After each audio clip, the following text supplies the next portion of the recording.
আজ বাড়িতে বানিয়েছিলাম চিকেন মহারানি। চলো তোমাদের সাথে সেই ভিডিওটা একটু শেয়ার করে নিই। চিকেনটাকে ভালো করে ধুয়ে 3 চামচ মতন টক দই আর একটু কাশ্মীরি লঙ্কার গুঁড়ো আর নুন আর হচ্ছে আদা রসুন বাটা একটু কসুরি মেথি দিয়ে আধ ঘন্টার জন্য ম্যারিনেট করে ভালো করে রেখে দিয়েছি।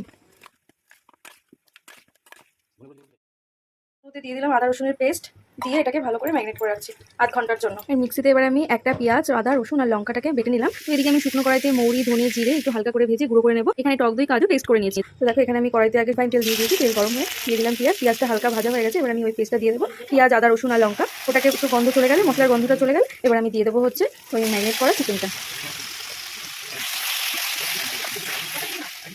তো চিকেনটা দিয়ে দেখো কতটা জল বেরিয়েছে। এবার আমি এর মধ্যে দিয়ে দেবো হচ্ছে দই আর ওই কাজুর পেস্টটা দিয়ে দেবো। এটা দিয়ে ভালো করে একটু কষিয়ে নেবো। তো এটাকে আমি কষিয়ে নেওয়ার পর আমি যে জিরে ধনে আর মৌরিটা গুঁড়ো করেছিলাম তো সেই গুঁড়োটাই দিয়ে দিলাম। তো এটা আমার কষে এসছে আর মাংসটাও সেদ্ধ হয়ে গেছে। তো কেমন লাগলো আজকের ভিডিওটা জানিও, ভালো লাগলে একটা লাইক